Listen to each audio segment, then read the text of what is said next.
we understand their context. But what happens, I think, is people who don't have a lot of education in the Bible, they're not really familiar with a lot of these things. They don't have a great measure of Old Testament literacy. They encounter a preterist who says, well, this says shortly, and then they'll be mocked. They'll say, so 2,000 years, that's shortly, huh? And then without understanding, again, the larger biblical context of these statements, they go, well, gosh, I obviously am not taking it, again, in this more rigid, literal sense. So give me, a couple examples, because I know that if we were to look at, even from a preterist perspective, if we were to look at some of these Old Testament timing statements, we may not have a couple thousand years, but we sometimes will have several hundred years. So are there any examples like that, just sort of off of the top of your head, that you could point to and go, yeah, they're really not necessarily arguing for something that's quite as short as they often sort of mock us for embracing? Yeah, and so even preterists acknowledge this. For example, I think this is a great example. This is from Keith Matheson, and I put this in my book. He talks about Isaiah 13:22 and Habakkuk 2:3 and 4. He says, they speak of the imminence of the judgment to come upon Babylon. He says, it's interesting to note that Isaiah was writing sometime between 740 and 701 BC, while Habakkuk wrote sometime between 609 and 598. Yet both spoke of Babylon's judgment using short-term time texts. Isaiah says it is near. Habakkuk tells the people it will not tarry. Babylon fell to the Persians in 539. Isaiah 56:1 says that God's salvation is about to come. Writing in the early 6th century BC, Ezekiel says that the fulfillment of every vision is at hand. And writing after the exile in 520, Haggai proclaims the following word. And this is what I was talking about a little bit earlier. He says, once more, it is a little while, I will shake heaven and earth, the sea and dry land. If this prophecy was fulfilled at the coming of Christ, as Hebrews 12:26 and 28 seems to indicate, this is Matheson speaking, then a little while was more than 520 years. So we see the precedent in the scriptures. There are several centuries before certain judgments happened, even though they were predicting such judgments in a very little while. Now, I don't agree with Matheson in one sense. I believe ultimately that there's one day of the Lord, and that day of the Lord is the eschatological final day at the end of the age when Jesus Christ returns in glory. But I do agree in the sense that the historical judgments that were taking place in Isaiah's day or several centuries after Isaiah predicted such historical judgments, that they, in a sense, prefigure or prophetically foreshadow ultimately the day of the Lord. So the day of the Lord is described as always sort of impinging or impeding on the present moment. Therefore, a need to repent and a need to trust Christ. Yeah, so essentially what some of the preterists, if you really sort of, dig down into what they're actually saying, is they're saying, well, maybe Isaiah or Habakkuk, some of these guys, they're saying it's short, it will be fulfilled soon, this sort of thing. And ultimately, that happened in about 500 years. And that's okay, but to say 2,000 years, well, that's absurd, that's ridiculous. And so even they acknowledge that these statements don't necessarily mean within the next few years, that they can be used in the same sense that we argue that they should be used. So it's really sort of an inconsistent, contradictory, sort of argument.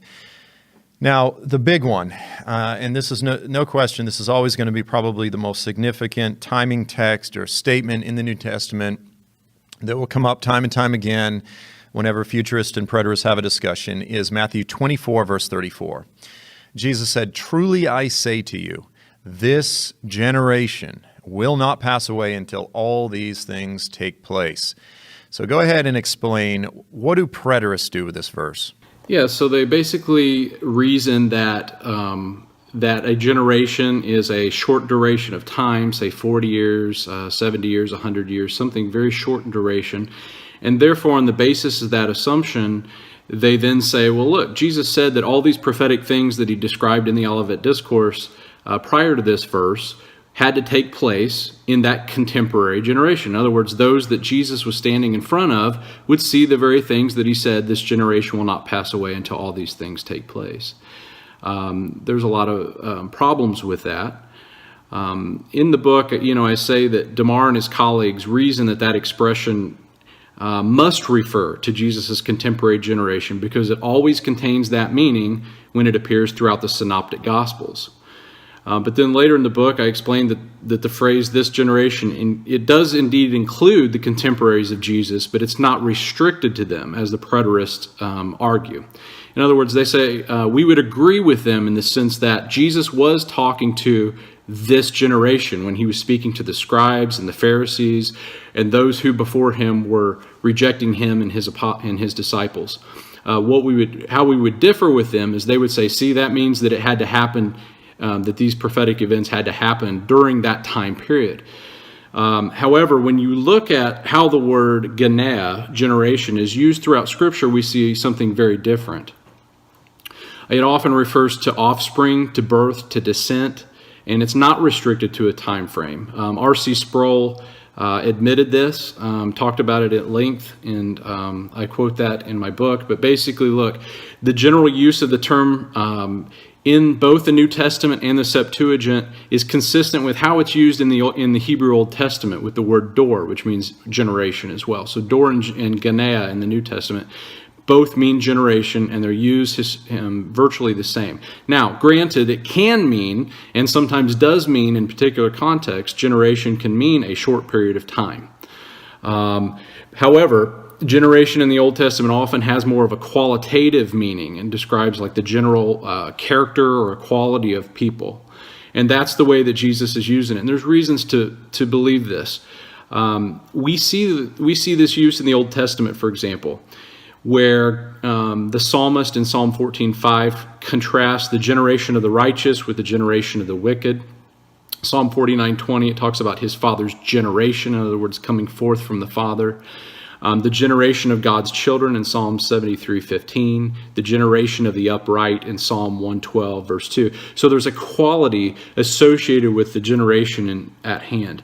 Now, when we get to the New Testament, what I argue in the book, and I have a chapter devoted to this in the book, is that when Jesus talks about this generation, for example, there in the Olivet Discourse, he's describing a very technical use of that term.